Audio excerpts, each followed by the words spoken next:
Oh yes. My Father, my Father.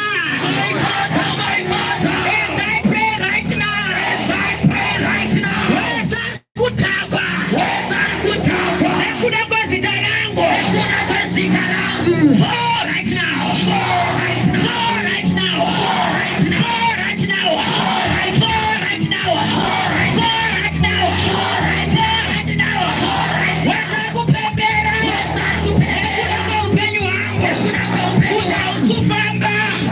Weza kupepera. Weza kupepera. Nekuna kwa urochwa wangu. Nekuna kwa urochwa. Weza kupepera. Weza kupepera. Nekuna kwa mere changu. Nekuna kwa mere changu. Ilikuwa. Ilikuwa. Adone. Adone.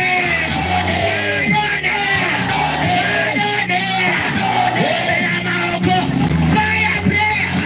Fire prayer.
kumisa assignment panzira zika ya Herode ndekuti chakaiswa maure chisawane mukana wekusimuka papatepo Israeli wese akasimuka kurudzi rwako kuda kumisa chaitwa naJehovha wese ari kupecha nekuda kwebusiness rangu wese ari kupecha nekuda kwechiraramo changu wirapa.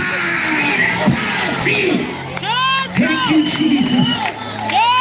Chinoniboa vana Herode zvinotangira kuna zisekuru rainzi Herode the Great. Zvinoti Jesu azvarwa rinoti hei vakomana pindai mukati meguta wese mwanakomana ane makore achangozvarwa ngaadamburwe musoro. Kotera anoita teki nemaapostora but wandiri kuda itameremere kuna Jesu itameremere kuna Jesu.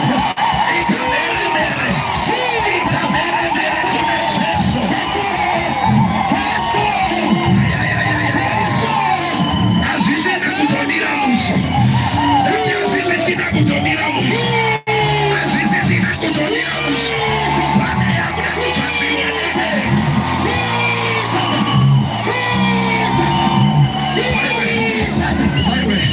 I am too young.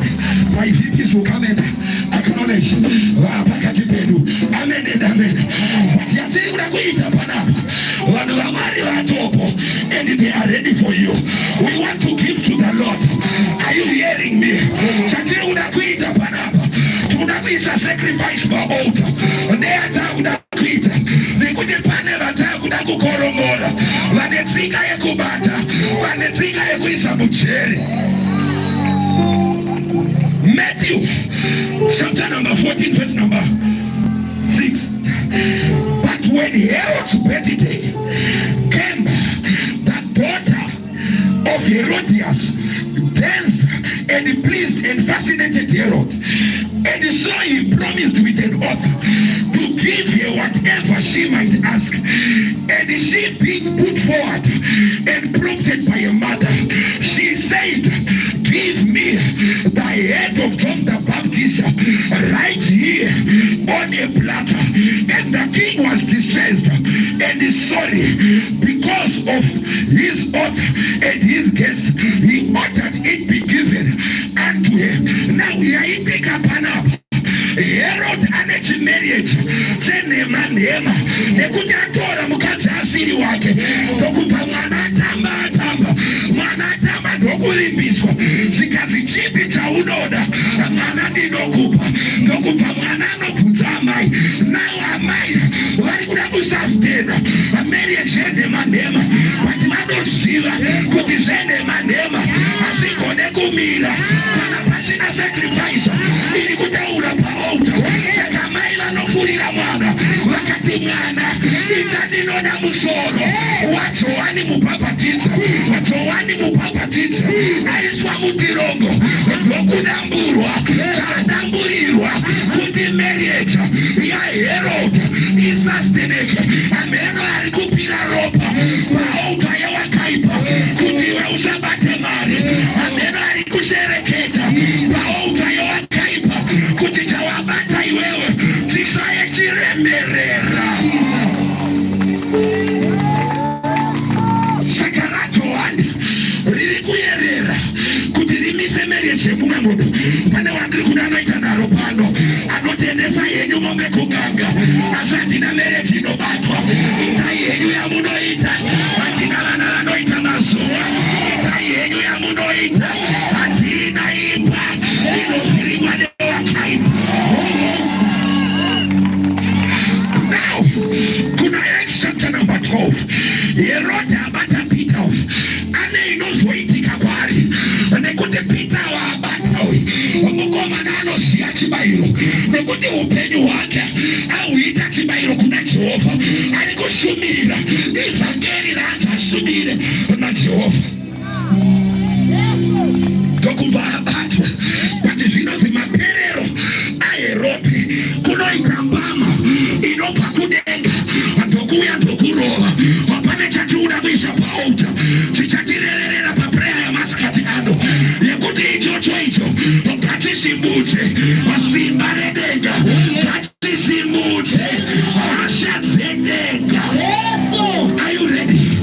Are you ready? We want to put a sacrifice upon the altar. Anduna ubate chipiriso chauri kuti baba andekuna yakanda kabataya uweza kandendera panganga ndinozishaisa simba uweza ari kundikandira bude ngazishaye simba. Are you ready? Are you ready? Ndiri kutsvaka vakanyura ndanzwa vipi vachiti ndakanyura rutatu handizive iwe kuti wakanyura rungani. Ndiri kuda ubate an offering that is not ordinary. I want you to hold your sacrifice that you are saying, whatever evil that is being said upon an altar by this offering, I reverse.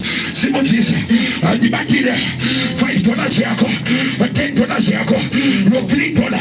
Yauri baba, by the reason of this offering, I stand to reverse whatever evil is being pronounced upon my life. Simon Jesus Bodega, Simon Jesus, the number two offering. Upon the number two asare, iyo mangwana nana, they couldn't toil because I refer. Vanosimuka zvakare zvavakaita pana baba vako, vanozviita pauri zvavakaita pahanzvadzi yako, zvikasavhara shuoire zvinoramba zvichitsokorodzeswa. Simudzisa mudenga, simudzisa pane maoko handisati ndaona asimuka. Mukumbira ari pedyo newe unibatire offering. We want you to bless my father, my father, my father, my father. You are too low. Show my father, my father, my father, my yes, I pray now. Yes, I pray. Declare kuna echipiriso chakakabata, hakuna Herode unonisunga, hakuna wezina inonyambura uzoro wangu zvavakaita kumukoma kwete pandiri, zvavakaita pane vamwe kwete pandiri. Ndaramba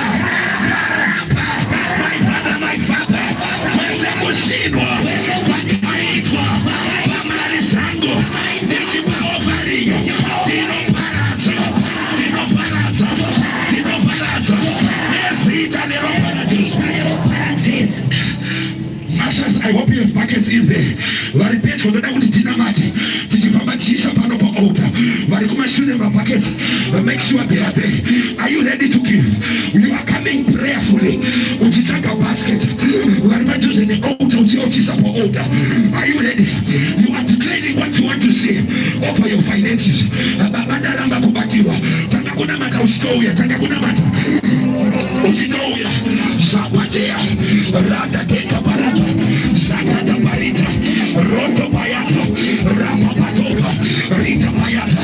By the reason of my offering, oh Lord, I stand to reverse every evil decree that was made against my life. My father, remember by the reason of his sacrifice, and the Lord Father, rese suo, rana erote, and the Lord Father, rese suo, remera kairi, I sabato, yapatoya, ripato, ratata parata, zotata parata,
department. Amen. Hana ki department yevari kuchaka bereko. So each and every year tinoenda kuyatinoti kuhana camp kunona matira, the fruit of the womb. Saka tinoenda kumbatenda mara apostle toka basati wauya the candidates at the lead where Hana Bishop Rufaro wakuya watipema statistics eshatiri up to 10 right now.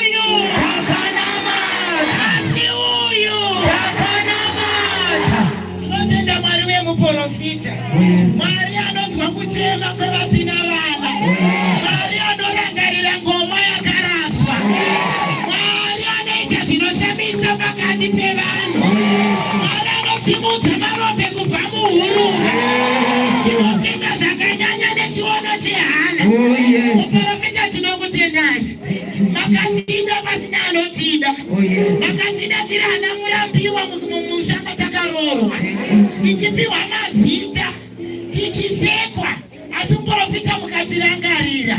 Rega ititenge Mwari nezvavari kuita pakati pedu muHana department. Currently muHana department tine nursing mothers. Iko zvino vari kuyamwisa vana nekuda kwemuprofita 567.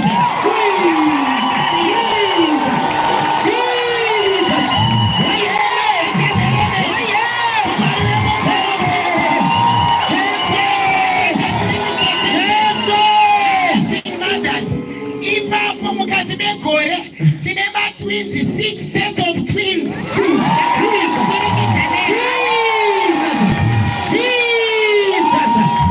Oh yes. 6 sets of twins. Yes. Thank you, Jesus. Thank you, Jesus. Currently, 160 pregnant mothers.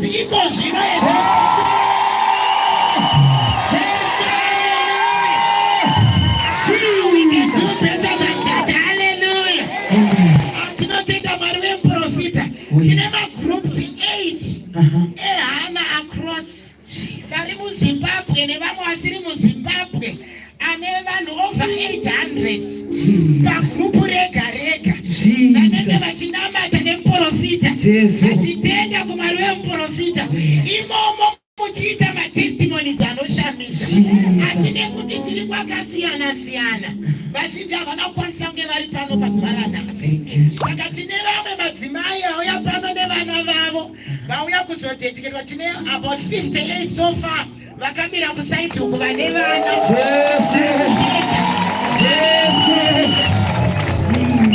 Vane matwidzi atiri kutaura ipapo.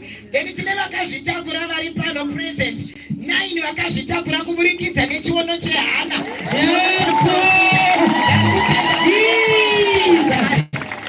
My testimonies from July last year up to date, my testimonies are now 239. Thank you, Jesus. Thank you, Jesus. Oh, yes. Thank you, Jesus. Last year, Hana came in July. This year, Hana came in January. Vatinenge chinamata nemuprofita 3 days and 3 nights vainesu. Ikoko kune dzikinuro zhinji inoitika. Atine nhasi tinotori nemwe testimony yevakabata mwana after 22 years.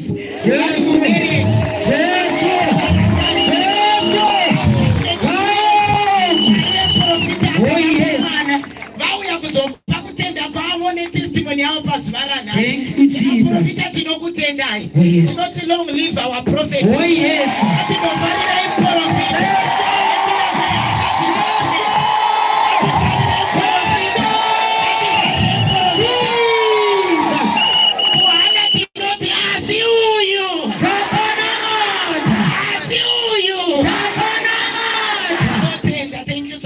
Oh yes. Bishop Rufaro Maoko, amen. You will lead the way to Hana movement yakatanga 2018. Kuva 2018 kushika hiyo zvino 2024 Mwari vachiropafadza nevazukuru vanosvika 2800.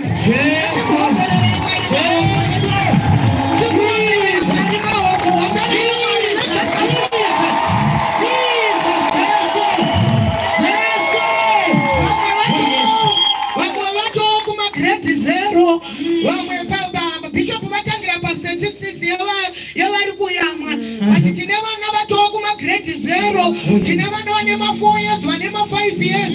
Saka toto yevana kubva patakatanga hana movement is 2.8 mababies atakaropafadzwa nawo naMwari.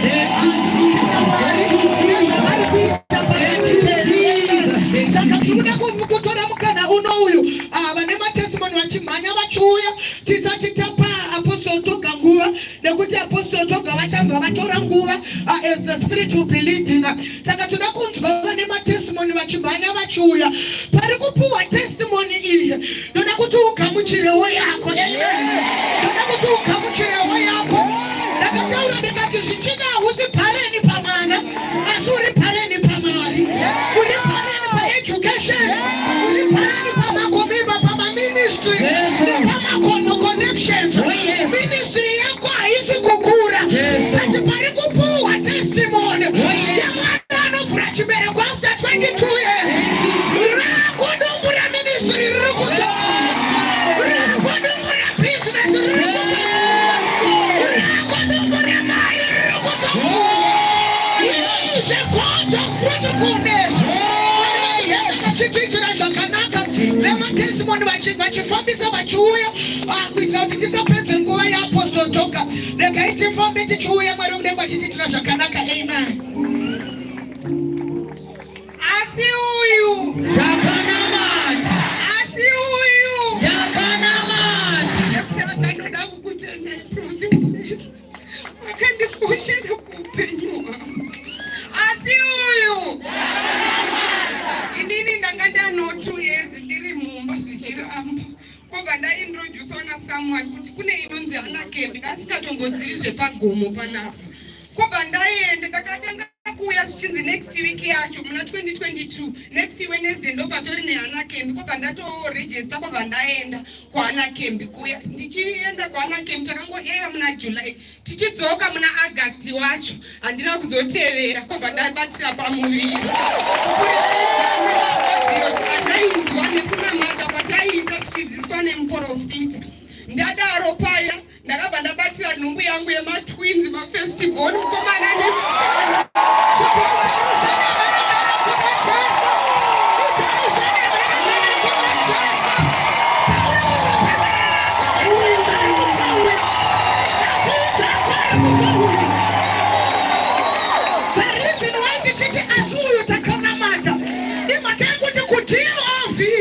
Chatinodzidzisa munhu iprayer. Bhaibheri rinoti hana wakanamata. Hana kunamatirwa wakanamata. Kunyange kuHannah Kemp kwatiri kutaura uko, handina chandinopa munhu. Handipe mvura kwete kuti yakashata, handipe munhu oiri kwete kuti yakashata. Handina chandinopa munhu.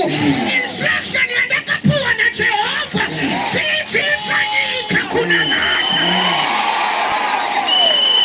Saka ikoko kunoda kuchinamatwa. Hanzi ndichingobva ikoko. Havana kuti ndakanamatirwa naProphetess. Vainamata vega. Vachingobva ikoko. Dumbu yakabva yabata kwete yemwana 1 asi yematwins. Itarusha nemeremere kuna Jesu. Ndadaro paya ndabata nhumbu yangu yematwins. Yakangobata tichibva kukempi muna July, August wacho ndo pandakabva ndabata nhumbu yangu yematwins. Ndichienda kuchipatara zvainzi bhodhi yako idiki for matwins. Pese pandaenda usikero ndainyorerwa nered zvichinzi bhodhi yako idiki, haukwanisi kutakura kusvika ku9 months. Asi ndairamba ndichingouya kugomo ndichiteerera maaudio aProphetess ndichingonamata nawo kusvika nhumbu yangu ndamu8 months. Ndakabara ne8 months. Zvinonzi mwana ne8 months haararami, asi vana 2 ava vari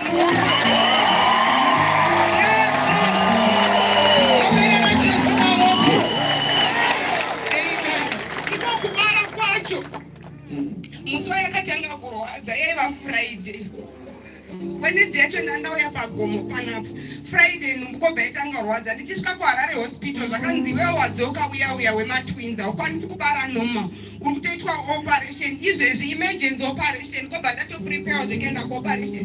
Ndichisvika chiremba waifanira kundicheka akaramba akati anoitwa emergency sei kumberi kwake kune vanhu ngamire mukiu kusvika vamwe vachekwa iye ozochekwa.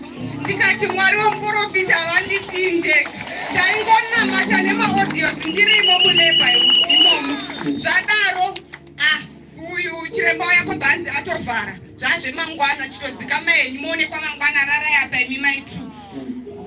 Mwari wemuprofita izvo Mwari aisada kuti ndichekwe chiremba uyangaramba kundicheka ndiye akazondibarisa akazongoona ndakutopusha vana vangu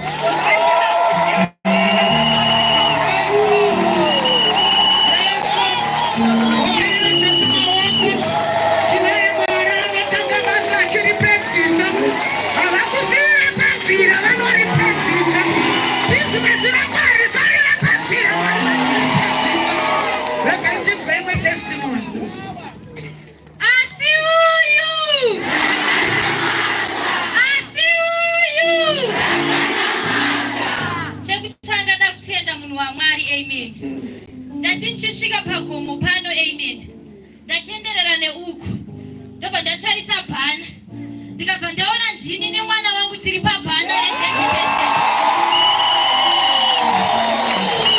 akutenda Mwari amuprofita amen tiri kuHana camp ndobva profita vati vana ava vachauya neglori yekuti uchaiswa pamwe panhu pausina kumbobvira wasvika uchaenda kumwe kunhu kwausina kumbobvira waenda.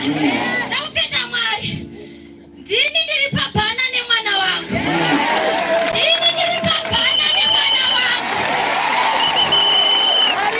ndakutenda Mwari amen kudziniwa kunobhadhara ndobva ndaita 3 years mimba ichinetsa kubata ndobva ndaenda kuHana camp yatakaitira kuGarden of Eden vadikani kwakanamatswa apa paitonhora ndichingobva kukembi zvobva zvasvika zvichinoita ndabata nhumbu iya 9 months dzobva dzakwana ndikamboti pamwe zvichaita ndiri mu40 weeks amen ndobva zvaramba kusvika ndapinda mu42 kwandandakanyurisa kulocal clinic ndobva vandiramba vakati panapa tichakutokuda iwewe chienda kugomo ndakaenda kugomo vadikani ndakanogara 1 week ndiriko madoctors achiramba kundibatsira akati iwe wavha juu kuti tikuinjusa hazvichaite kuti titokupa pilisi hazviite nekuti tiri kuona hakuna mvura mau muchibereko chako saka kuti mwana uzomupusha anofa. Ndikati Mwari wemuprofita maendepi ndini ndakazikanwa paHarare hospital nekudhiniwa mublock rese manesi aikoti achindiona woti wauya kuzotariswa masendimita ndoti kwete munondiziva vanhu vanzi woraiti ndiwe zviya wekudhiniwa. Saka wamusi wa 27 ndobva ndadedzwa nadokta wangu wakandidedza zvikanzi hande iwe unotorwa ropa zvako zvatoramba ende wagara 1 week urimo muno mugomo. Ndobva ndatorwa ropa iri ndere kutorwa kuti ndiende kuemergency ndinochekwa ndiitwe operation amen. Saka kune imwe short audio yaprofetess yemuleba yavakataura vachiti kunyange vachakubatsira vachazodzwa nenyasha sekuti pavachakubatsira ipapo kuchanzwa kuti naMwari varipo. Saka ndatorwa ropa ndobva ndaendeswa kuemergency ndobva zvatonzira rapa uyo achipedza kubatsirwa kuma2 AM anga ari paside pangu anga ane matwins ndati kune nyasha dzeprofetess dzinopfachukira regai ndikuudze isati ndapinza musiwo yandiri emergency vese vanga vanzi vari kuchekwa vakazvara normal vabva vandimisa akauya kuzonditarisa masendimita pasina kana chiri kumborwadza ndichishaye kuti saka zvichaita sei but audio riya ndiona ndaitera ndikati handimbovafonere prophetess ndicharamba ndichingoteerera audio da kuti Mwari wawo azviratidze. Ndateerera audio iya akauya kuzonditarisa mamwe wacho achitarisa masikani yangu mapapers esikani vakati uyu ari kuda kuzotobatsirwa kuma2 AM. Saka dokta vanga varipo vakutarisa masendimitas vakaona 2 centimeters Zvikanzi nadhokta vaiva kutanga kutaura zvikanzi inini I have hope kuti pane chinogona kungoitika pane munhu akararapo. Munhu uyo anotozvara nomo uchiti ndikuzviona inini. Tikati yazvo kama Joseph profita anyani pano. Ndobva tatanga kuma 8-9. Ndikutonzwa pane zvaakuruma ndikati yezvo ndolepa yacho. Ndikutonza ndatanga kurwadziwa ndakutodaidzirawo gogo. Uyai kunditarise, uyai kundibatsire. Saka ndakuziya pavaiita kuti masentimita ari kurasika dziwa chimbonyarara. Vakazouya minutes to 12. Svikasvika uya ari kugomera uya aita seiko. Ndopo vari kumhanya. Mai vangu vari pasaidi pangu vane matwinzi ngoti navo vatobaiwa riere rekusimbisa musana vakurwadziwawo. Vese vari imomo vakutanga kurwadziwa. Saka pavakauya kuzonditarisa svikasvika vakugomera zvaita sei. Ndobva vauya kuzonditarisa masentimita zvikanzi mai wezvangu rongedza mabhegi enda uko. Enda kune vamwe uko, enda kuri kuzvarwa vavo. Ndichinosvika pakazara zvikanzi waridza pasi uchatobatsirwa wakarara pasi ipapo. Madikani kune nyasha dzemuprofita. Amai vangu ndoda kukutendai. Amai vakakosha. Ndakatonopusha vadikani. Mapepa atonyorwa kuzisisa. Ndakatopusha pane vamwe. Ndikatogomerawo mwana ndikamubata maoko. Ndakutenda nenyasha dziri pamuri mama. Ndisingakanganwi kutenda nyasha nekuti nhasi ndiri pabhana. Iyeyu mama uyu ndianiisa pabhana nhasi uyu.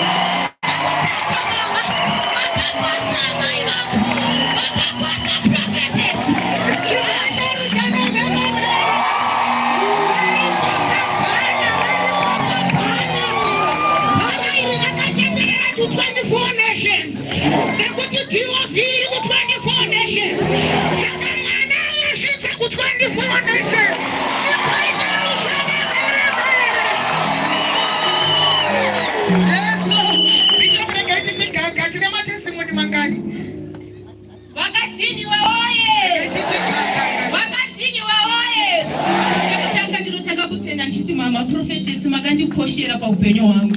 Ndakandiri chisepo chenyika. Ndakapinda nezvakawanda muupenyu hwangu. Asi nekuda kwa prophetess memory Chinyenze mai vanonzi mai Matimbe vari pano pagoma. Vakandibvisa mukusekwa, vakandibvisa mune zvinhu zvakawanda. Ndakauya pano pakutanga pagomo. Ndakati ine rasta. Ndichinzi ndine mashai manjusu. Asi chisumuka ichikuonei. Ndakati ine rasta. Ndichinzi ndine mashai manjusu. Ndobva ndazorota hope. Ndichinzi enda kuGilmore reGrinola. Kune mukadzi anonzi prophetess. Zvinhu zvanga zvandiomera, ndisina kana chekudya. Ndichienda kuhope ndichibva muWaterfalls kuenda kuhope kunotenga machanzi nekupiwa kupima. Ndobva ndakati mwana wadhe ndikati Tino pane hope dzandarota mwana wesister yangu. Ndarota chinzi enda kuGilmore reGrinola. Unoswera uchinamata uchitsanya. Ndobva ndauya panapo nemwana iyeye. Ndobva tatsanya. Ndakasvika pana vanonzi Elder Ndebele. Ndobva wandidedza wanditi uyai pano. Ndaitozvirwa dundu ndichitofamba zvondanga waripo dai vamhanya. Ndaizvirwa dundu ndichitofamba tichiya pana pawater. Ndobva wanditi mwanangu ndida kuti unamate. Bhozi zviri kukutera zvihombe. Asi ndida kuti uita sei? Unamate tinokunda. Ndikati Elder tinokunda zvika tinokunda. Pandatanga kuuya shobha wanditi muuya uchinamata every chitatu uya pana pagomo. Tiri munguva yeCovid. Ndakatanga kuya 2019 ada kupera. Tiri munguva yeCovid asi uya panapo uchita sei uchinamata ndinenge ndiripo panapa pagomo. Ndine ndichikuona zvaunenge uchiita. Poshuwa handina kuita pride. Ndakatanga kuya ndichinamata muCovid, ndichinamata kusvika shuwa ndo pakabva iCovid ndandonopera unochiuya. Vaiuya palunch hour. Tonamata tirapa ndaimanifesta shuwa. Ndaimanifesta noti zvekutamba zvekuti kana varume vanhesi ndaitoriwana vachitiza mukatumbu. Zvanga zvakaoma prophetess asi ndinokutenda nekundibvisa mukusekwa. Ndisina mwana, ndiri munhu aiita mabasa akaipa. Pana zindoga meso mundaimira si prophetess handigoni nemi. Ndikazwa munhu anokutukai, ndinorwadziva. Ndikazwa munhu anotaura zvakaipa pamusoro paprophetess, ndinorwadziva ndinenge ndicharowana naye. Handiri kukunyeperai mama. Ndobva ndauya pano, ndobva ndatanga kunamata. Ndobva ndakazonzi naBishop, enda wadi kujoina department rekuita sei, rekuenda. Ndobva ndauya kumaintercessor, ndobva ndatanga kukuintercessor ndichinamata. Ndandiri kumaintercessor uko. Ndichinamata, ndobva ndakarota hope 2021. Zvikanzi muprofetess wakauya kuhope kwangu. Wakati do you know kuti uchaita mwana? Ndikati prophet wachitaura nini? Ndikati prophet ndichaita mwana. Zvikanzi uchaita mwana mukomana. Asi mwana uyu ada kuzodyiwa newakaipa. Asida kuti mutumidze zita rekuti Joshua. Nekuti hapana achaita sei? achamuparadza. Saka kubva ipapo pandakarota hope dzangu ndaiuya panapo pagomo ndichinamata ndichiti prophetess makwai kupa mukachaita mwana ndichata Joshua. Apa ndasvika matiti ndanditi Joshua akatorwa naprofetess ndiri kumubata nezita raJesu. Saka pane mugore rapera muna February pane mvura yakanaya panapo ndobva ndati inini kana inini ndofunga chitondadze kubata mwana iota chaiyo. Ini ndikamwa mvura iyi hanapochuza kuti panapa panorutsirwa panoita sei. Ndakamirira mvura yakanaya ndobva ndauya panapa water pana mwana naiwa nemvura prophetess. Mvura yese yavanhu vakatiza vakaenda kushedu wendakasara ndiri 1 ndakapfeka uniform yangu yewindasesa mvura yese ikapera pandira ndakutiza nakuhwanda ndaiti mvura ikanaya ndaifara ndikati aiwa ndira kumwa mvura pawater ndobva ndatora mvura yangu ndomwa mvura yangu panapa nepandaipa pane gomba ripapa ndobva apa ndoenda kunomwa apapo papa chinogeza mwiri ndogeza kufesi ndaingoita zvandaichanaita ndizoti mwana ndichamubata even marriage yacho aka ndangoti gwagwa nenyaya kuti marriage yacho kuti nditoroorwe prophetess igomo rino ndepano kuti nditoroorwa marriage mandiri paka mwana ndikuita mwana wandinayo impano pagomo. Ndakasangana nemi kuchitumbisa pakazodzingwa nemapurisa ndobva ndasara regai nditaure. Saka vanhu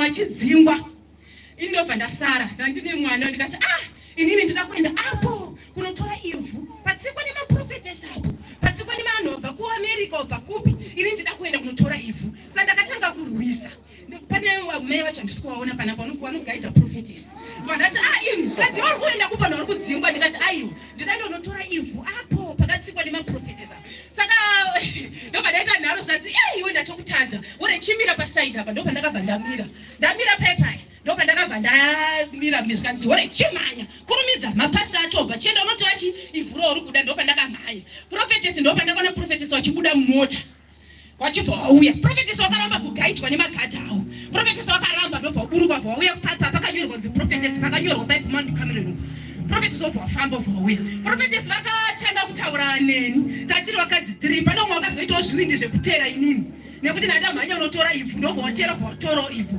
Prophetess wakauya wakati nhasi handirare mumba ndikati chii prophetess wakati nhasi ndinosungwa vino kana muchiri kuyeuka nhasi ndinosungwa nemapurisa ndiri kunzi vanhu wawanda kudarika vanhu vanga vafanira kudii kuungana. Ndikati prophetess musatya mheni pane chamumboenda kunorara kupolisi mambosungwa mutenda unorara mumba. Prophetess wakabva wanditarisa wakati une sure. Ndikati prophetess hamusi kusungwa.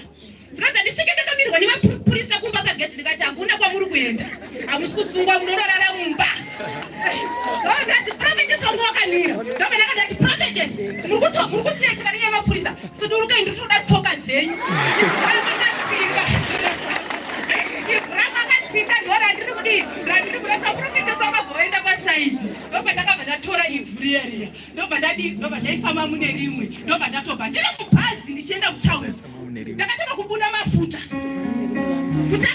mafuta ndikati tino ndikubuda mafuta ndikuudza kuti mubhazi ndikuudza kuti ndikubuda mafuta ndikati prophetess vandichitaura navo pane zvavandidii pane zvavandisira. Vaka ndakabva ndaenda kumba prophetess marriage yangu ainambonetsa munhu akandiroora munhu wandandine kashopu kangu kana ndinako mota pozumba shevhita munhu iye aitoswera achitondiona tichitoseka ndichoenda pambe chinhu chokumbira mvura pagaraji paone ndoti ndipeiwo mvura wotondicherera mvura asina kumbotora nguva musoma ndiona iwowo ndofunga hapana kuita 1 week ndakabva ndatorora.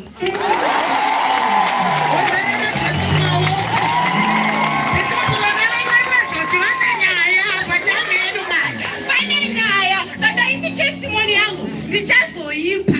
Saka mwana haana kutanga kuuya imarriage yakatobva kuna prophetess turu ndasangana nawo kumeka tichitumbisa umani Cameroon kuti ndizoita mwana wandinayo.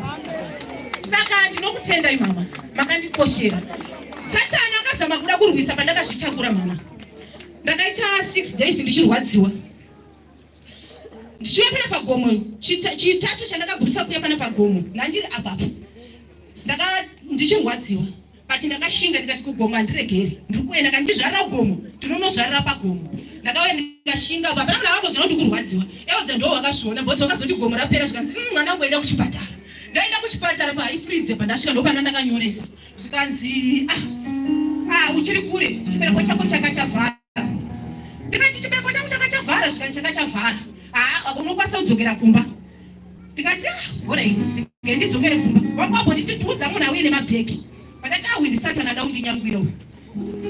Pandega ndiregedze mabhegi ndidzokere kumba. Ndopa ndakabva ndanyengera neswa. Ndikati nesi kana machi ndidzokere kumba. Chandaida ndechida kuti ndauya kuda kuya pana pagomo. Ndikati kana mandidzokere kumba ndakutoenda kumba zvikanzidzokera kumba. Ndopa ndakadzokera kumba. Ndobva ndauya. Ndasvika kumba ndibva ndagara chitatu ndiri kurwadziwa, china ndiri kurwadziwa. Friday ndakaswera ndichirwadziwa zvekuti nendodwa itotaura neni hana kuwaratidza kuti ndiri kurwadziwa. Ndobva ndichota basa ndakatowacha mablanketi angu musi weFriday. Bva ndarara kuma-Friday manheru bva ndarara. Kuma-3 AM ndobva ndakanzwa mvura yakubuda. Ndobva ndati jamba pamubhedha ndobva ndadzika pasi. Ndobva ndangonza murume wangu ndikati ndikukumbira kuti mundiperekedze kuchipatara. Ndambokudze kuti enda kuchipatara makuseni. Ndikati ndiperekedzei handi zvaita manje pane zviye zvamamda kuti ndiende. Zvikanzi alright, ndobva taenda kuchipatara. Tasvika kuchipatara zvikanzi utori 1 centimeters kuti kuti unotozozvara mangwana kana uchida dzokera kumba. Ndobva ndati kumba handisi kuda kudzokera. Kumba handisi kuda kudzokera. Ndobva ndakabva ndaita sei? Ndobva ndapiwa mubhedha. Ndirimo muchipatara ndaingorwadziwa. Ndomakuseni nesi pavakabva kuti iwe Venezia nenguva dzawauya sei usati wane mwana. Ndikati kana ndakubuda zvinhu zvakaita yelo.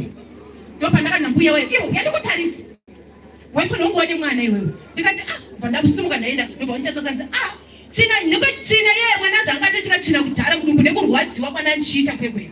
Saka ndopakati iwe uzoti itsvina here nesanganditesa makuseri pandakaenda kuma-3 AM akati anzi shupa isati yaputika. Ndozvaakandiita pandipa bhedhi zvikanzi shupa isati yaputika. Ndobva ndati makuseni mbuya ndopa kuzoti shupa yaputika kudhara uenda kuHarare hospital takura kutransfer bhosi mwana yakuti itsvina yakutobuda iyi mwana itira tsvina mudumbu.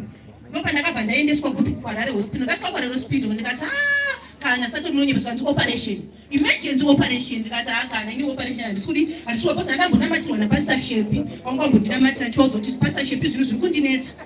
Pastor Shepi wanga wandinamatira napastor Abel wanga wandinamatira. Saka ndobva ndakabva ndaita ndakabva ndatonzi kuma-9 10 ndandane mwana wangu handina kuoperetwa asina ndatonzi operation.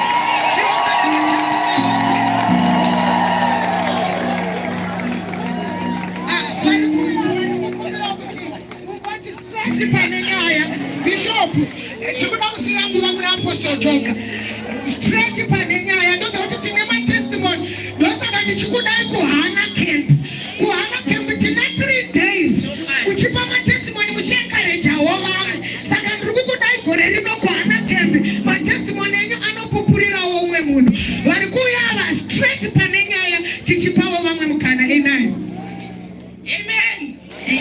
Asi uyu ndokutende prophetess.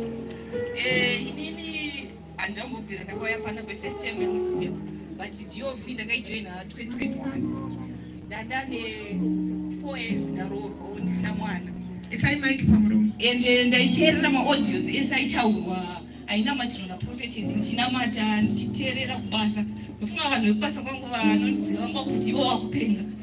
Unongochikuteerera hanzi zvekutaurwa zvoti hatisi kuzvinzwa but ndaingoramba ndichiteerera maaudios ese achingoramba chinamata until gore rakapera.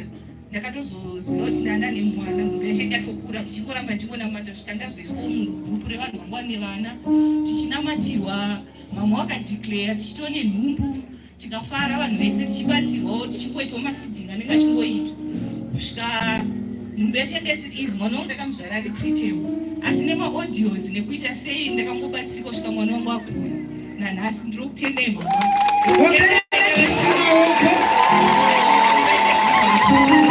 Saka testimony yenyu makaiwana online. Hamuna kumbira matsika panapa. Maingoteerera maaudio. Ingombera Jesu maoko. Amen. Saka we are also encouraging those who are online that distance is not a barrier. Barano kushanira uri kwa uriko. Amen. Ndakaitwa another testimony.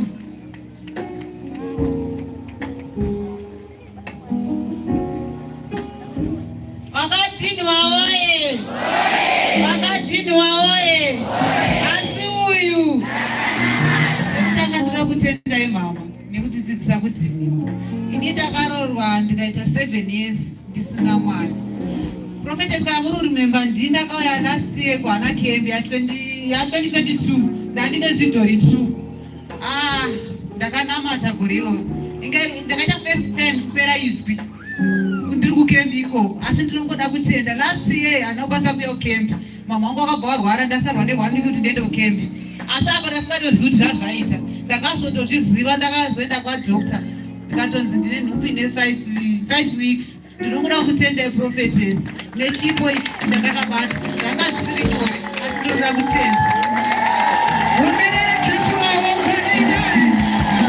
Kuhana kendo umanoya neprema yake, umanoya nemanapukeni, umanoya nezvidhori zvake. Vantu vangu vachitaura kuti ndakati prophetess ndikukaenda toreifu handiudze munhu kuti ita zvekuita. Munhu anongoita zvaari kunzwa kuti Mwari vati aite. Unomuona akabereka chidhori chake achiridza mhere kwaana kemba hakusi kwekutsenga machinga kunenge kuchiridzwa mhere munhu achichema. I remember umwaive nechidhori ndakazomutorerawo ndikatiudza ndibvo kuberekerawo. Vamwe vakadzwa musana wangu pamwe zvinoita kunenge kuchitsvagwa Mwari nekuti ungomwa hahusi nyore, ungomwa huvaraidze, ungomwa hunakidze, ungomwa hugarike uri ngomwa kutsvakirwa girlfriend nekuti watadza kuzvara hazvisi nyore. Asi hatipe vanhu mainstruction ekuti uya nechakati. Munhu anongouya musi wekutanga ndakati kuna pastor muyu ko vanhu vauya vakabereka vana vavo sei, isu tati tiri kuda vasina vana zvikanzi zvidhori prophetess. Havasi vana ndakaridza mhere ndikati Mwari wahana, Mwari wasere, Mwari waElizabeth vapeiwo vana. Ndakaitinzwa ndakatestimony. Vakatiniwa hoye! Vakatiniwa hoye!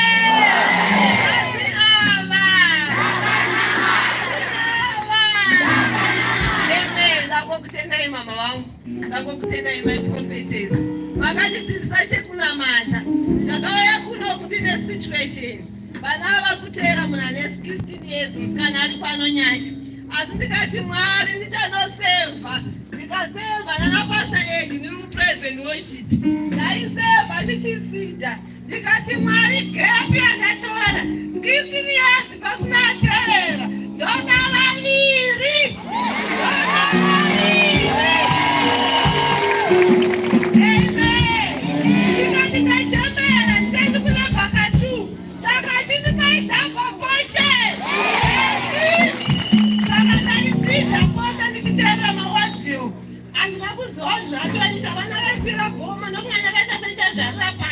Zvikati unozvara murodi ndikati kwese mubara kugomo kana kuchipatara wese mwana.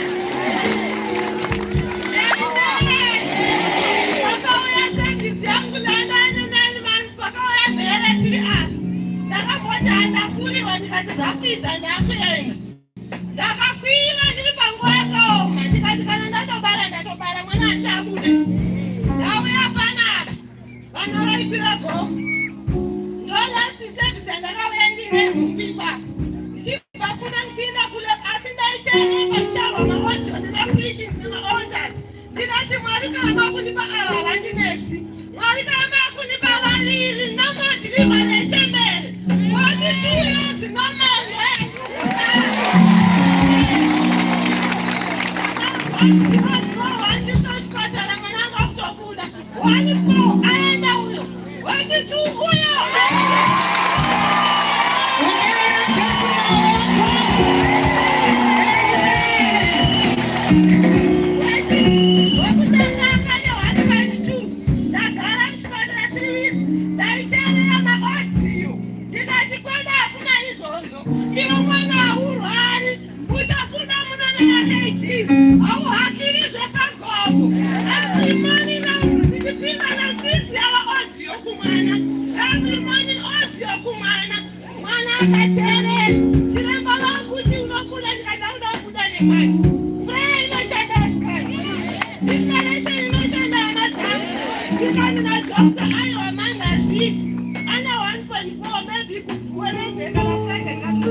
ndakatora mwana ndikamuisa padumbu ndikatanga kutaura naMwari ndichitanga maaudio ndichimuudza mashoko kuti iwe uri wakagomo uri kubuda ngati mange kwete zvekutaura nachiremba. Saka ndakati bheji chiremba neFriday ndikanzi hama uda kuenda kumba ndikandachokuudzai.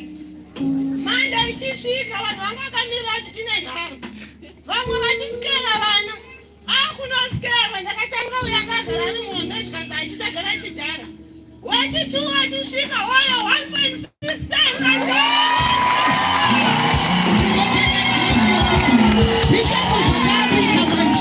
vanhu vese vangoda kuita matestimony ngavangouya vambiri apa vangoda kuita matestimony because of our time ngavangouya tiri kupa we22 years ndiye ari kupa testimony vamwe vese ngavangouya vambiri toda kusiya nguva kuna bishop uyai vese vangoda kupa matestimony uyai ngavafambe vachiuya vangoda kupa matestimony ngavafambe vachiuya vangoda kupa matestimony fambai muchiuya zvinoencourage umwe munhu fambai muchiuya because of our time fambai muchiuya Mwari vekudenga vese ava vana veprayer vana vemunamato vana vekuti mai hakuna kwavakaenda asi vakatsvaga Mwari kana Mwari vakaitira ava nhasi risatiranura Mwari anenge ari kubva kwako tatira nhasi risatiranura Mwari anenge ari kumereji yako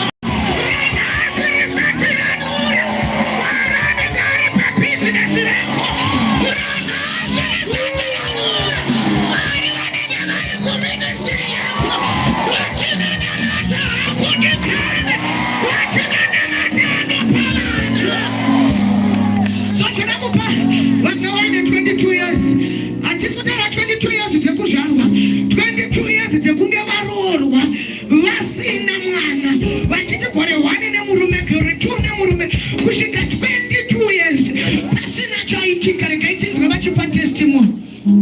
Asi uyu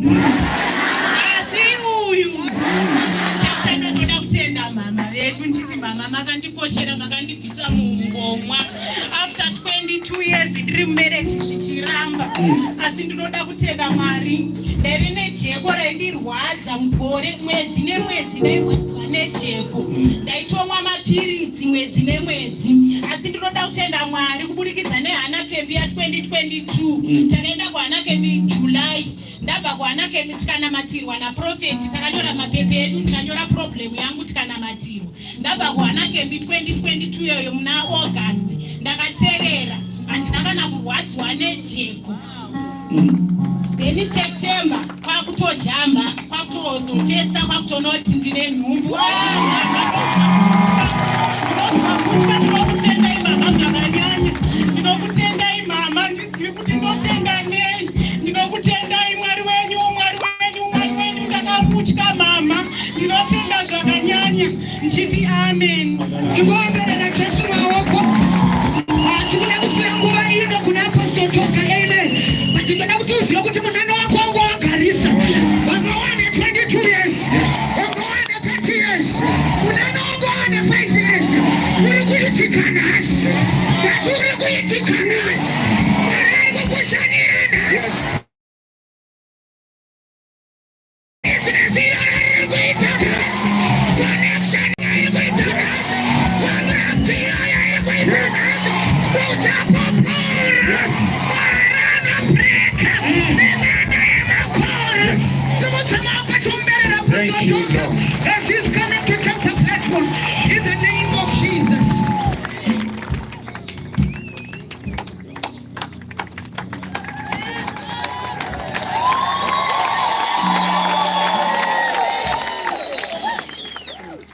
Tiomberere prophetess wedu tiomberere kudarika ipamoto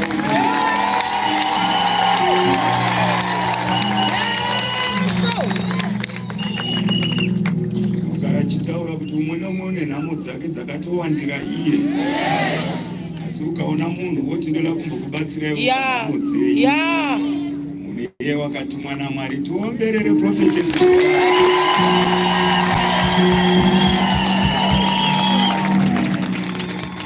Mwari, thank you so much kuti tendera kuti namati tose nasi. Amen, amen, amen.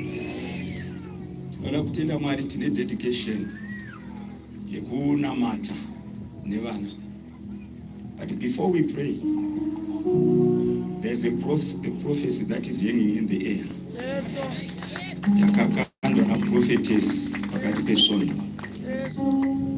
Vakati the evil shall not attack again. Calamity shall not repeat again. That cycle shall not continue again. That attack shall not come back again. That affliction shall not visit you again. That pattern, that cycle. Woo! How many are ready to pray? How many are ready to pray? It is a prophecy. Irimugumu muno izvezvi. Uchiburuka muno, urikuburuka. The reality of that prophecy is going to happen in your life. Evil shall not repeat again. Calamity shall not repeat again. That pain shall not repeat again. That affliction shall not repeat again. That demotion shall not repeat again. That shame shall not repeat again. Premature death shall not repeat again. Marital challenge shall not repeat again. Oh my God, oh my God, oh my God, oh my God. Are you ready to pray? Are you ready to pray? It is a prophecy. Oh my God. That loss in your business shall not repeat again. My God, my God, my God. Those near breakthrough failures, they shall not repeat again. They shall not repeat again. There's a prophecy in the air. There's a prophecy in the atmosphere. I don't know who is ready to catch it. I don't know who is ready to take it. I don't know who is ready to take it. I want you to open your mouth and say, Holy Spirit, Holy Spirit, Holy Spirit, Holy Spirit, Holy Spirit, Holy Spirit, Holy Spirit, Holy Spirit, Holy Spirit, Holy Spirit, take over, take over, take over, take over, take over, Holy Spirit, Holy Spirit, Holy Spirit, Holy Spirit, Holy Spirit, Holy Spirit, take over, take over, take over, take over, take over, take over. Open your mouth and let him take over. Open your mouth, let him take over.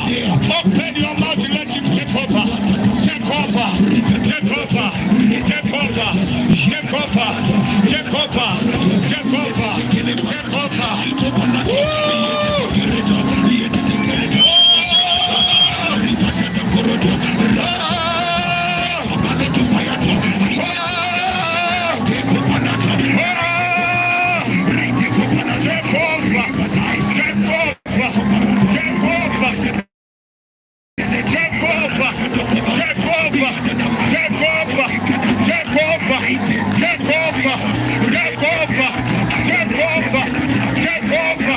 take over, take over. Holy Ghost, take over. Holy Spirit, take over. Holy Ghost, take over. Holy Ghost, take over.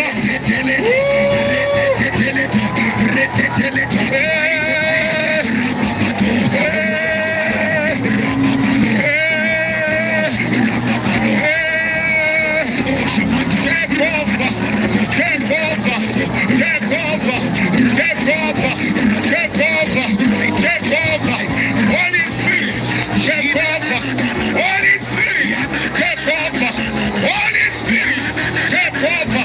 Holy God. Take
over my life.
Siandoka. Andichada. Andichada. Andichada. Andichada kuandoka. Andichada. Andichada kuandoka. Andichada myamushene. Janata. Andichada. Andichada. Andichada. Andichada.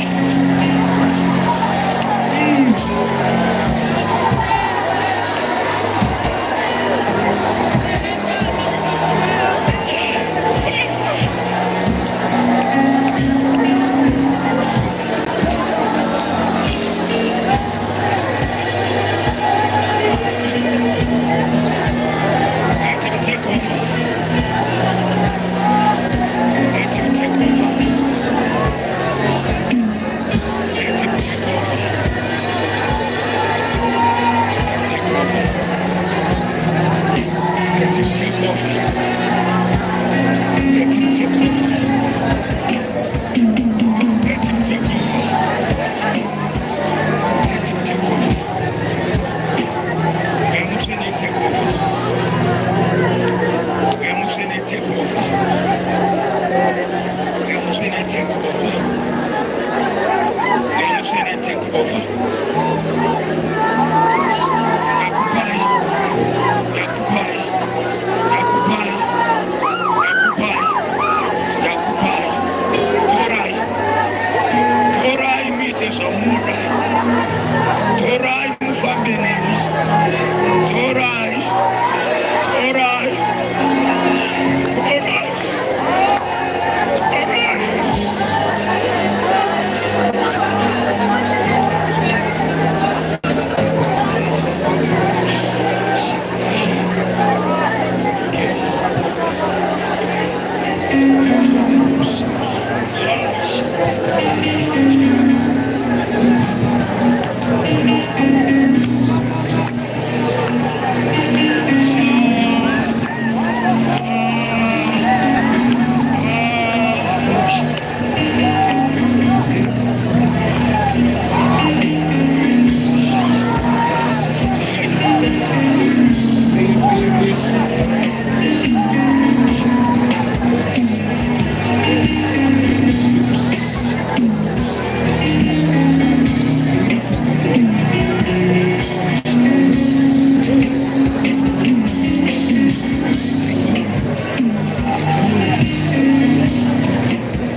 ndaneta. Inini ndaneta. Inini ndaneta. Yamusene. Take over. Yamusene take over. Yamusene take over.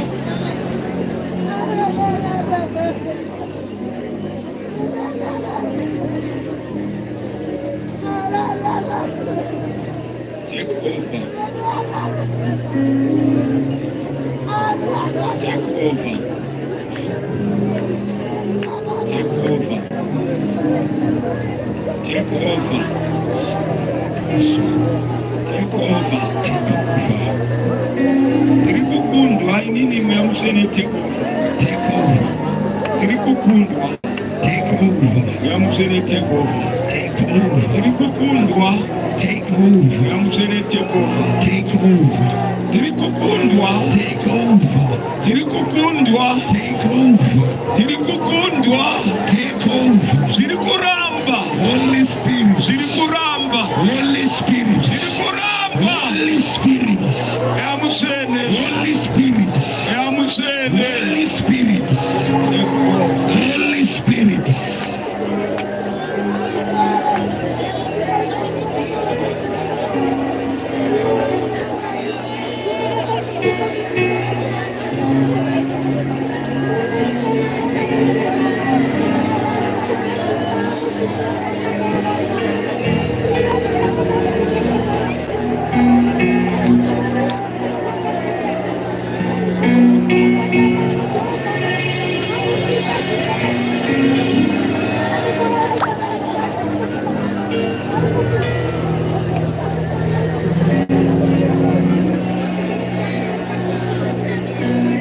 Andivipano muyamusene. Andichadi. Take over. Ano andichavinduka muyamusene. Take over. Andichadi. Take over my life. Take over. Take over. Take over. Take over. Take over. Take over. Take over. Take over. Take over. Take over. Take over.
That evil attack will not re-okay.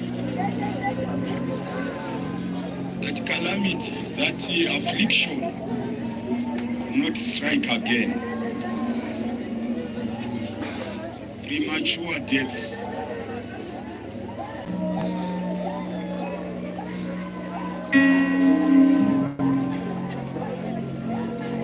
Abortion of expectations. Yes. Miscarriages of dreams.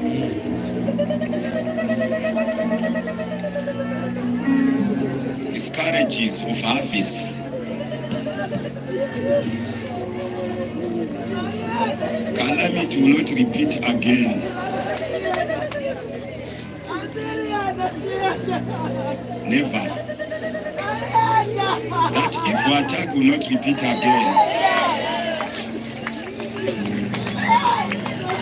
kufa kusinganzwisisiki mumhuri, it will not repeat again.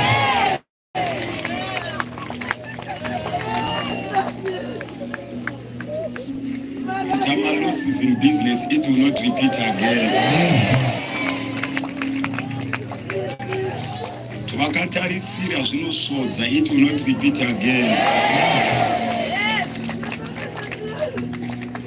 My breadwinner anofa mumhuri, it will not repeat again. Avakutarisira kurogwa, pane zvinoitika, then you start all over again, it will not repeat again. When you're expecting to be promoted, demotion come, it will not repeat again. When you're expecting a harvest, failure come, it will not repeat again. Shame will not repeat again. It will not repeat again. It will not repeat again.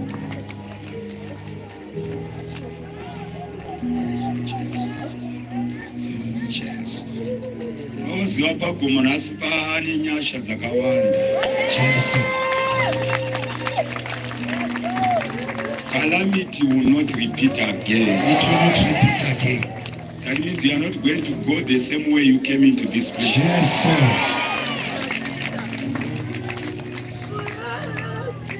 There is a reprogramming of life as we are standing in this place. Yes, sir.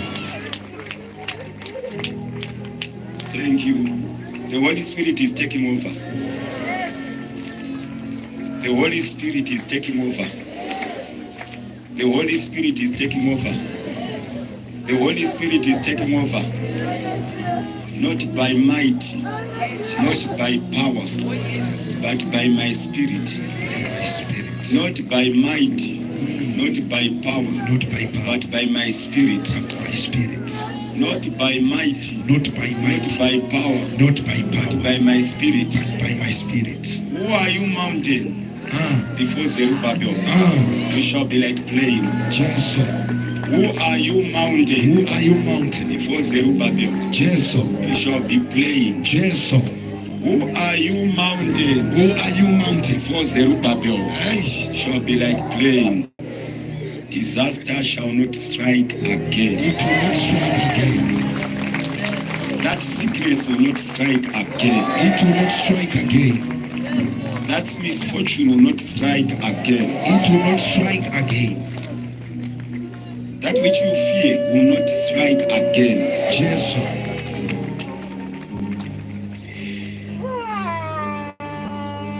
Thank you, Holy Spirit. Oh my God.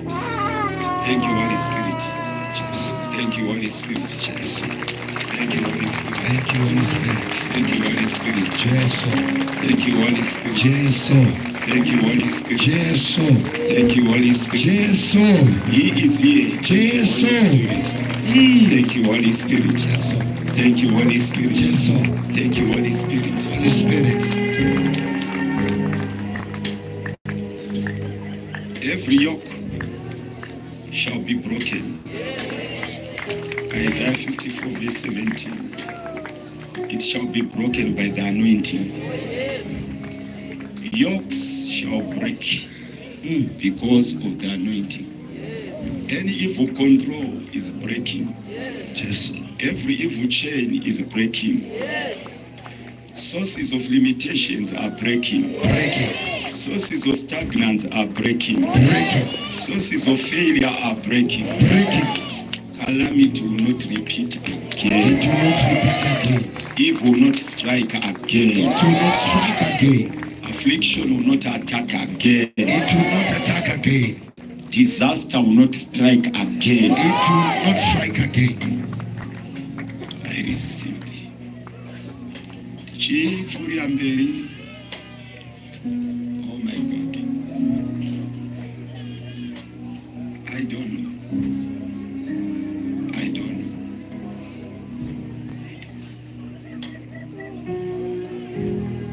In the book of Genesis chapter number 21, and I'm kazoverenga from verse number 14 through to 21. Atichaverengi because of our time. I just want to try kutaura zviri kuitika pagomo izvezvizvi. Jesu. Nguva yakasvika yokuti Sara unoudza Abraham kuti handichadi kuona Haga naIshmael.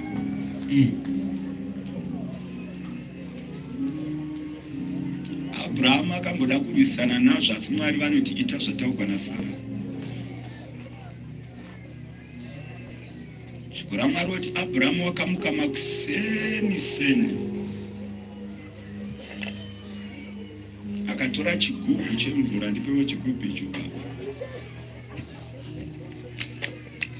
Akatora chigubhu chemvura nelofu yechingwa akapa kuna Haga nomwana Jesu. Ndakutaurira the difference of where you were and where you are going now.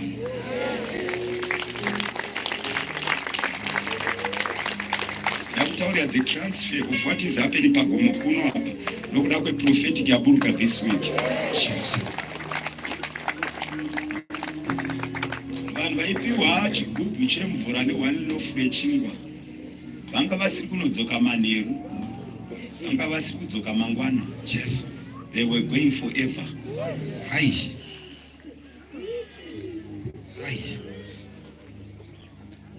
They were not going to a certain city. They were not visiting someone they knew. They were going to a place which is nowhere.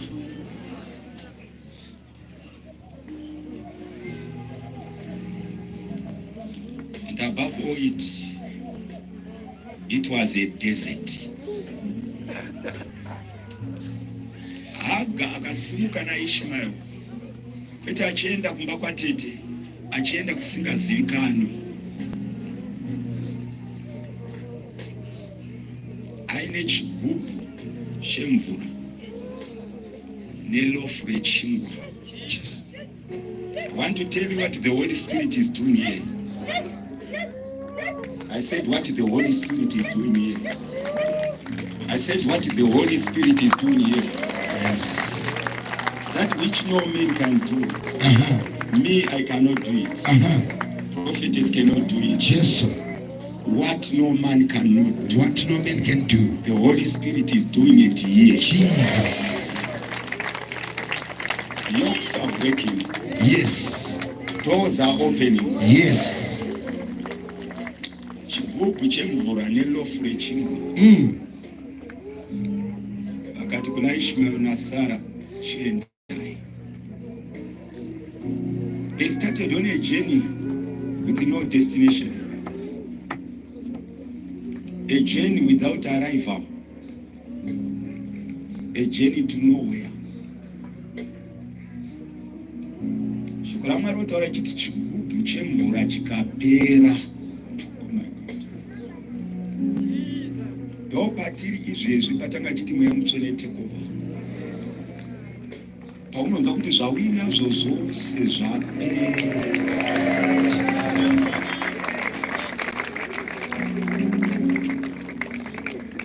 And there is no anywhere kukumbira kana kukuchemera.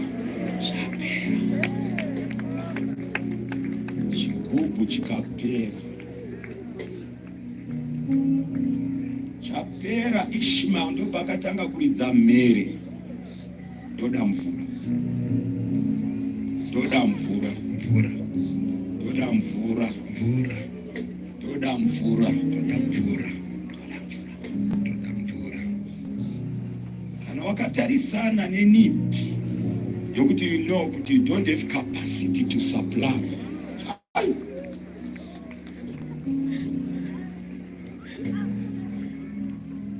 Zviri kudikwa zvacho unonzwa kuti hauna. Hauna. Hauna. Hauna.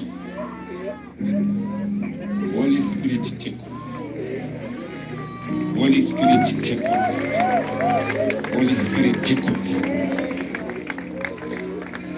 Nonsense. Haga wakatora mwana akanomisa pasi pegwenzi akamusiya ipapa akati handidi kuti afe ndichiona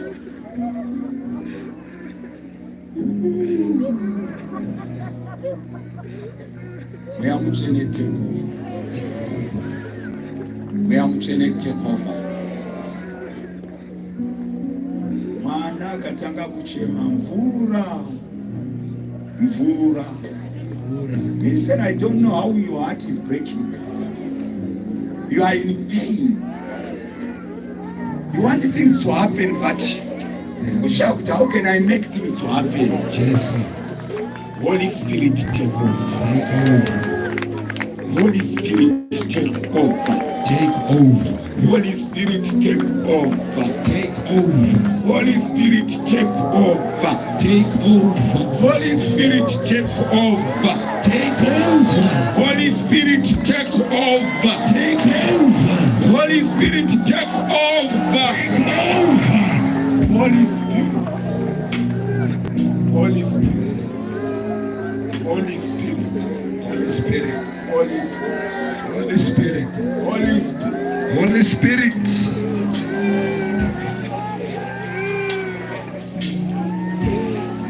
Ana waichema, but the mother could not supply zvaidiwa mwana. Remember, there was no river, it was a wilderness. Anga musina kana anything. Raive jecha. Mwana ari chema. Handizivi mwana wako ari kuchema today. Nyaya dzako dzawaisa pasi pemuti kuti handida hangu kuti dzife ndichiona. Handidi kuti dzife ndichiona.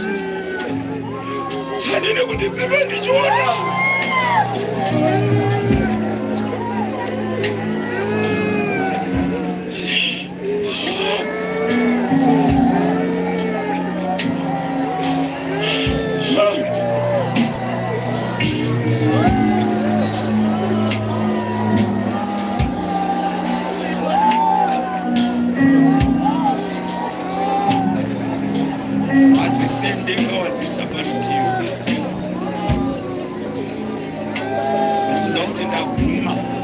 Ndinoda asindaguma. Ndinoda asindaguma. Ndinoda asindaguma. Ndinoda. Ndinoda. Ndinoda asindaguma. Mweya Mutsvene take over.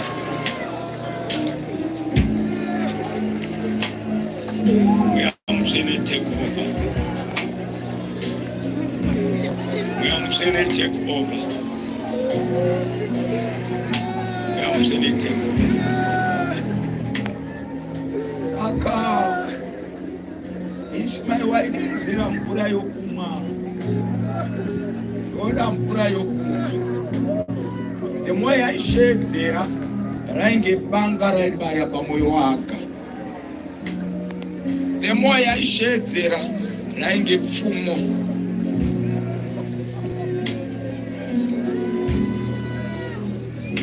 Pane chinhu chandoda kutaurira chiri kuitika pagomo today.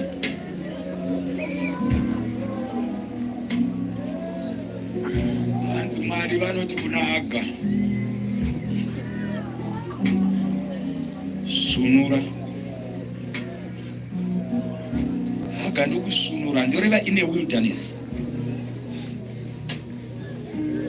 Ndokuona kwete chigubhu. Ndikutaura level yatipindiswa pagomo pano manerano. Chigubhu chinopera. Mwari vakati handikupi chigubhu. Sunura uone tsime. Mweya Mutsvene take over.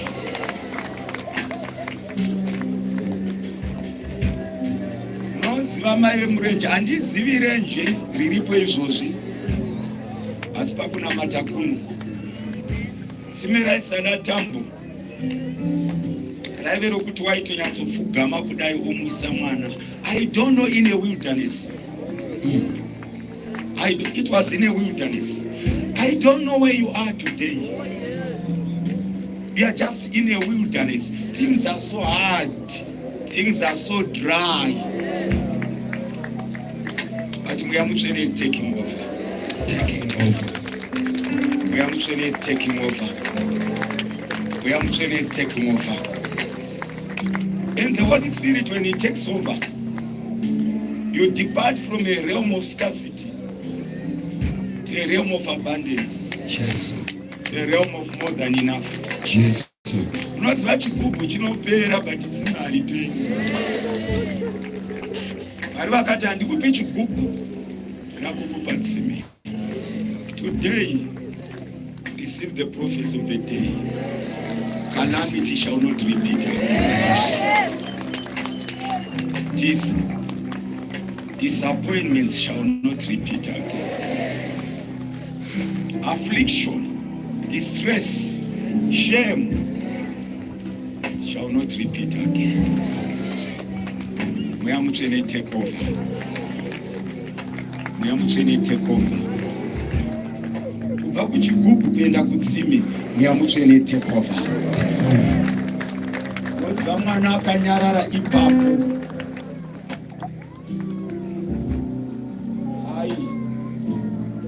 Vakasara ikoko vakafunga kuti chigubhu pachichapera vachafa.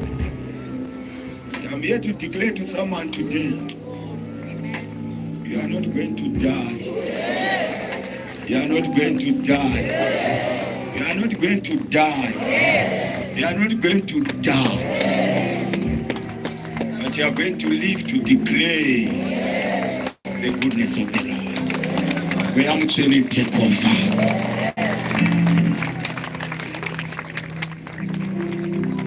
When He takes over, unokangama kuti ndakambodzingwa. Unokangama ndakambova nechigubhu ndaive murombo. Nengo ave netsime. That is the portion pagomorino masikatana. Holy Spirit take over. Take over. Murenje kuita tsime. Peteri mugodi aiva rokuti waipfugama achimwisa mwana kudai. Not a temporary but a permanent one. That is your portion today. In the name of Jesus, that's your portion today. In the name of Jesus, that's your portion today. I receive it. Because of our time, let's just put our hands together for the Holy Spirit.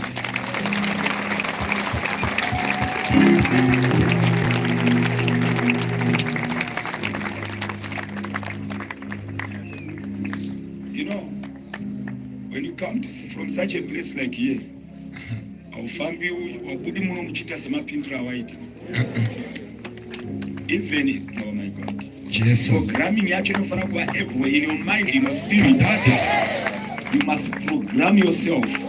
That ndakwira mugoma ndisikuburuka ndakadaro. I'm now loaded. I'm now putting on another garment. Time yende yapera kai. Topedza na 12 neka. 20 minutes past 12. Topedza na 1. Topedza na 1 ka.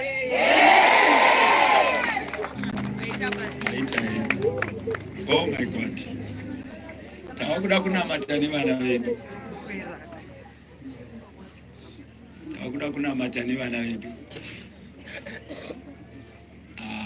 Munomuziva here Mweya Mutsvene vanhu vamai? Ari panapa. Ziva. Ndiye mukuru womutambo. Jesu. Ndiye ari pabasa izvozvo. Ndiye watakasirwa. Jesu ari uko. Iye unesu pano. Mweya Mutsvene take over. Takunamata navana vedu. Kuverengerwa. Chandibatsira kunamata navana vana mama. Atisiku basa rana mama rakakura. Toda kutenda hangu Mwari nokuda kwa prophetess. Iye nana mama. Vana baba tinoenda sure. Zvishoma. Nyaya idzodzo vatsvana mama vanosvika pakupusha kusvika tasvika patasvika ipapa. Tinotozviona mushoko raMwari kuti kunyangwe kuna Moses tinoyaisa kuudzwa nezvamai vake ndo vaisona tswanda yekuzomukanda mudziva nokuzomuyamwisa. Baba vacho tongonzwa bichanana. The same kuna ana ivana ivava. Si masikatani pane chinhu chandinoda kutaura pamusoro pechinhu chinonzi kudedicata vana. Kudedicata vana, it's a mystery in the kingdom of God. Kudedicata vana chinhu chisingatogwi light. It is very important to have our children dedicated. Yes. Because icho chaivarambidza kuuya, chaivanonotsa kuuya, achisati chaita give up. Nonza zvandikureva. Saka when we dedicate vana, we are like downloading Jeremiah, is it 11:29 or 29:11? I know the plans that I have for you, which are not evil, but to give you an expected end. Tiri kudownloada pfungwa dzaMwari kuti dzirarame mukati muupenyu hwamwana. Amen, amen. Tichaverengesa from the book of Revelation chapter number 12 from verse number 1. Maybe titaure zvishoma pamusoro dedication. From there tolangoita declarations. Revelation chapter number 12 verse number 2 to 17. Revelation 12 from verse number 2. Yes. And she being with child cried, Yes. travailing in birth and pained to be delivered. Yes. And there appeared another wonder in heaven. Yes. And behold, a great red dragon, having 7 heads and 10 horns, and 7 crowns upon his head. Yes. And his tail drew the 30 part of the stars of heaven, Yes. and did cast them to the earth. Yes. And the dragon stood before the woman which was ready to be delivered, Yes. for to devour a child as soon as it was born. And she brought forth a man child, who was to rule all nations with a rod of iron. And the child was caught up unto God and to his throne. And the woman fled to the wilderness, where she had a place prepared of God, that they should feed her there for 1,260 days. And there was war in heaven.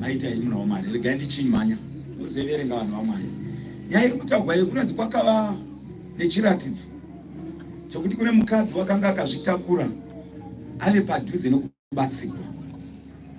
But kunonzi kwaive nechikara chave chakamirira kuti mwana iye azvarwe.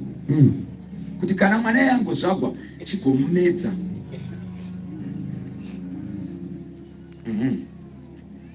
Asi hanzi kune mwana iye achingozvagwa, hanzi mwana iye wakatorwa akanoiswa kunzvimbo yechigaro chaMwari akavanzwa. Asi chikara chakaramba chichiteverera kunyange kurwisana namai vacho. Chandiri kuteya kuonesa ndechinoti, kana chitaura nyaya yededication yavana, sezvatiri kutoona kuti amen, amen. Hondo iyo iri kuti kudii, nokuti yakakundwa pakuuya kwake. Now that wauya, kunonzi hondo iyo yakanga yoda kumedza mwana. Saka chinoitwa nededication yavana zvakafanana nemina muupenyu hwavana. Jesu. Amen, amen. Amen. Tikutaura nchiti vamwe vana even vaberekwa saizvozvi unogona kuzvarwa ane zvakamubata zvekungomuteverera zvino, but when we declare anofanira kuregedzwa.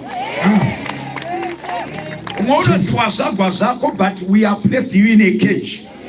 Umaunonzi wazvagwa zvako, but we are still locking your day. But inoita madeclaration. Tikuita Psalm 45 verse 1. Inoti rurimi rwedu rwakafanana nechinyoreso chemunhu agadzirira kunyora. Every time patinotaura, zvatinotaura zvinoitika. So patinotarisa vana vedu ava, tobva tati iwe hausi mukundikani, zvichava saizvozvo. Tobva tati iwewe haufeiri kuchikoro, tobva tati iwewe haubatwi nezvirwere, tobva tati iwewe hauna unokukunda, tobva tati iwewe haubatwi namadrugs, tobva tati iwewe mweya kumushayi kugona, tobva tati iwewe uchashaina pageneration yako, tobva tati iwewe uchava leader panguva yako, zvichava saizvozvo.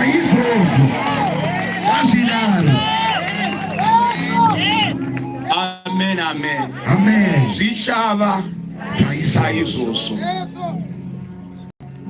Did you know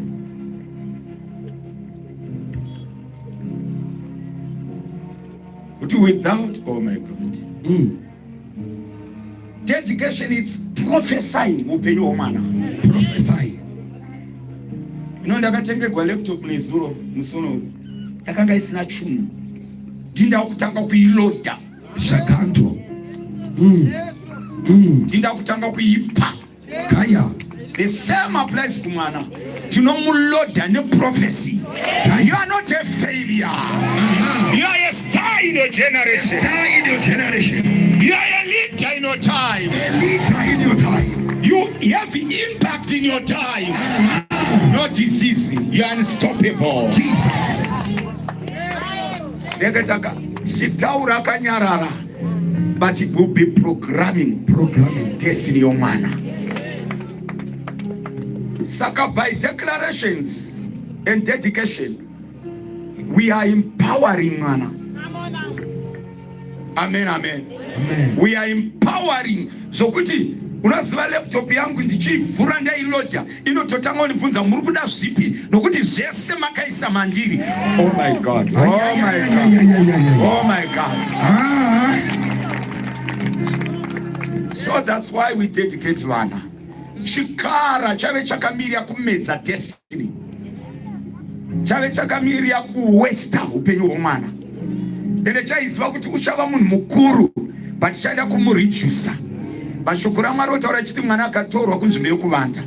By the prophetic, by the declarations, vana vedu tinovaisa kunzvimbo dzokuvanda, tinovavanza pasi peropa raJesu Kristu. Oh my God. Did you know mwana akatogwa nomuvengi anogona kuzova the reason yokufa kwavabereki vake? Kufa neBP nomwana. Mwana can be a source of sorrow, can be a source of grief, can be a source of pain. Hanzi baba vebenza vana mufa, but not these ones. They will shine in their generation. Did you know kuti mwana anogona kuva useless? Yes. Kuva chunu. But these ones are going to be useful. Unaziva mwana anogona kuva helpless. But these ones are going to be helpful. Yes. Mwana anogona kuva cursed. But these ones are going to be blessed. I don't know to not tell you about this is a loss. Yes. But this one is going to be a profit.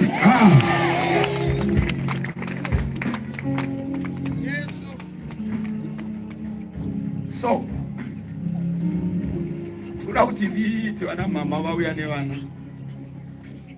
I will just speak. I like the way prophet does the things. Spoken word is enough.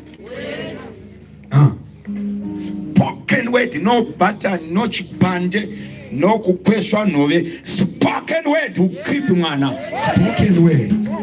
Mwana unochengetwa. Mwana unochengetwa. Amen, amen. Anochengetwa above evil attacks.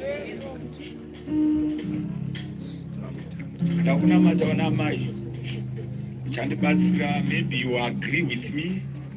You are part of the prayers. I know Mazara Maita, so you have big dreams for your children. May there be sources of joy. In the name of Jesus. Sources of joy. In the name of Jesus. May they grow to be loyal children, not disobedient, loyal children. Loyal. God-fearing children. May they not be part of the burden. May they be solutions. In the name of Jesus. Thank you, Lord.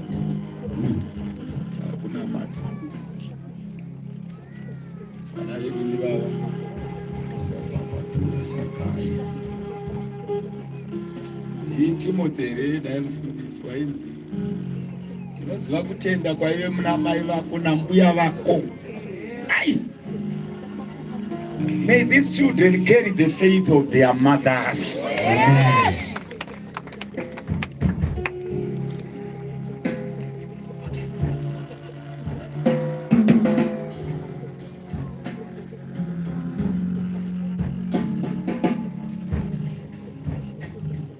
So, I'm going to do declarations. We are going to be agreeing from there. Tichanoenda kunyanyisa kushandiswa na Mwari shoko la Mwari vachimirira kubata kwa mweya mutsvene mukati muupenyu hwomunhu. Amen, amen. Vaziva kuti maprofita madzimambo vaizodzwa namafuta nemwe nguva muna Mark chapter 6 Jesu vanotumira vadzidzi vavo vakanonamatira vanhu vakavazora namafuta, vanhu vakapora. Mafuta anoshandiswa pese patoda kuti ruoko rwaMwari rurambe rwakadzamba, rurambe ruchibata. So vana, after declarations we are going to anoint them with wine. Amen, amen. Amen. Tidzidzire vanhu vaMwari kuti takabata vana vedu vavo.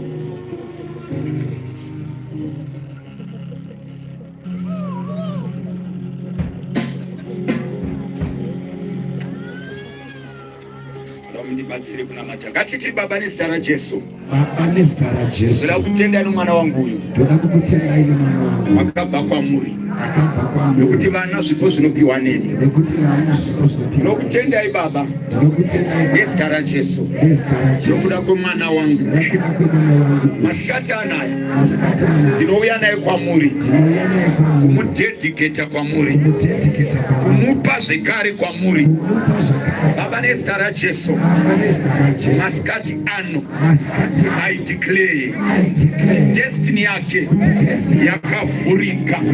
Upenyu hwake hwakavhurika. Pamusoro pake pane ropafadzo, hapana chituko. Upenyu hwake hauna kuvharika, hauna kukiwa, hauna kusungwa, hwakasunungurwa neropa raJesu.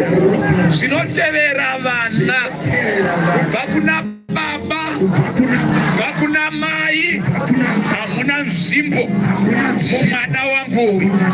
Hosha dzenyika ino, hosha dzeropa, hamuna nzvimbo mumwana wangu uyu. Zvituko zveropa ndinokushayisai simba neropa raJesu. Ndinotaura ropa raJesu pamusoro pomwana. Ndinotaura ropa raJesu pamusoro pomwana. I declare masikati anaya nezita raJesu Kristu ndinomisa above evil attack. He is untouchable. He is unstoppable. He is unkillable. He is covered by the blood of Jesus. Ndinomuvanza pasi peropa raJesu. Where the evil arrows cannot find him. Masikati ano Baba, neropa raJesu, nezita raJesu, ndinotsaura mwana, ndinotsaura mwana, neropa raJesu, ndinodeclare kuti achakura zvakanaka, achava successful in life, achava nesuccessful career, achava successful in society. Nekuda kwezita raJesu tinomuropafadza, hapana chituko paari. Tinomuropafadza, hapana kukundikana paari. Tinomuropafadza. tinomuropafadza upenyu urefu pamwana, tinomuropafadza upenyu uzere utano nokuda kweropa raJesu, nokuda kweropa raJesu, nokuda kweropa raJesu. Tinodedicate mwana, tinovanza mwana pasi peropa raJesu. I declare in the name of Jesus, he shall be useful, he shall be helpful, he shall be a resource, he shall be profitable, he is going to be a solution, he is going to be loyal, he is going to be obedient, he is going to bring me joy, he is going to carry a blessing. I plead the blood of Jesus. I'm sorry, Pamana. Pano kura. Apana chano shaya. Zano na sose. Kutafure zakanaka. There shall be supplied. You are the supplier. In the name of Jesus. No premature death. No accident. Yes, Sarah Jesu. I cover my child by the blood of Jesus. I dedicate my child in the name of the Father, in the name of the Son, in the name of the Holy Spirit. I dedicate you to the Lord. I dedicate you to the Lord. Thank you, Lord.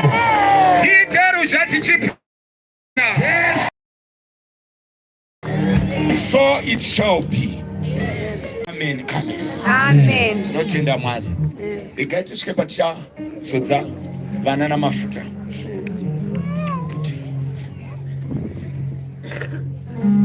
Chanamatira mafuta edu. Baba, in the name of Jesus, we thank you, Lord. Yes, Lord. That in your word, you use oil. Yes, Lord. And even now, Yes. we are using oil.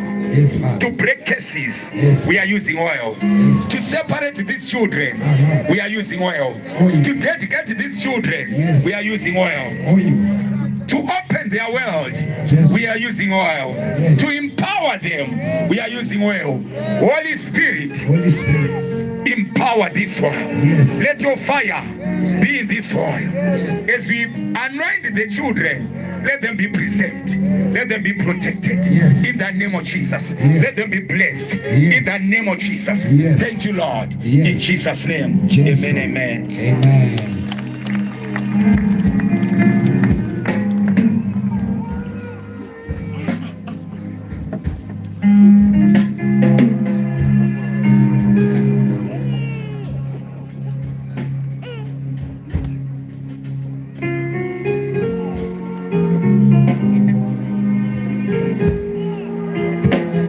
Thank you, Lord.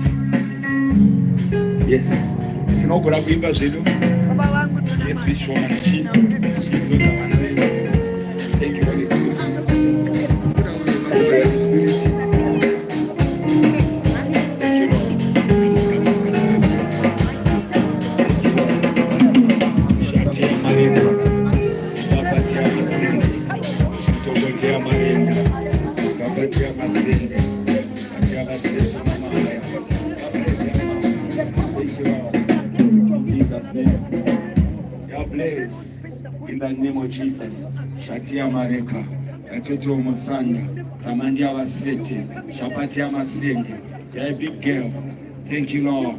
In the name of Jesus, shine in your generation. In the name of Jesus, you are under the blood of Jesus. Shatia Mareka, Shapatia Masondo Mora, Shatata Mamahaya. You are blessed. You are highly favored.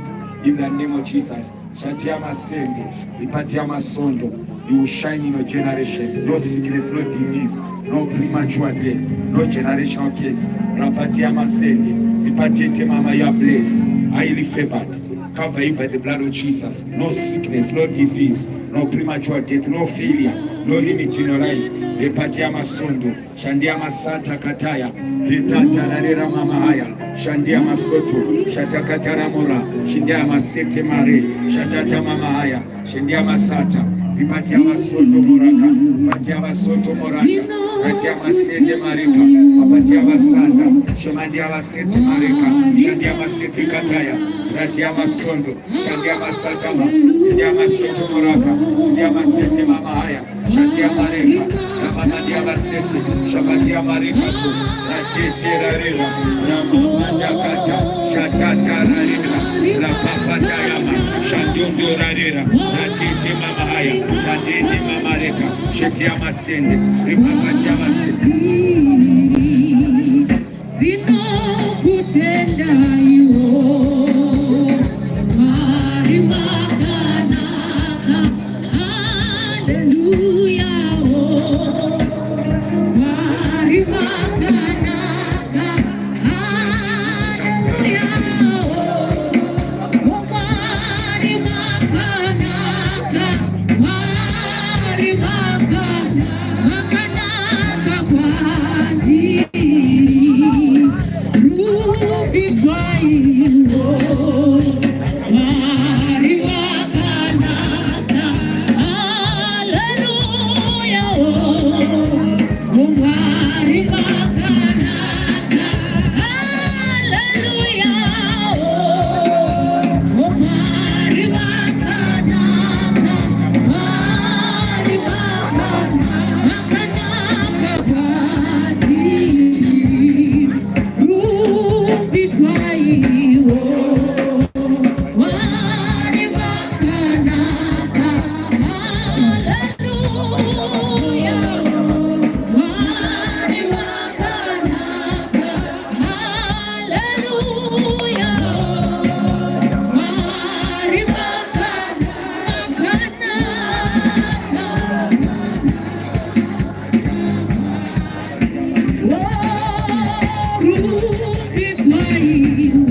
Be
Nyumari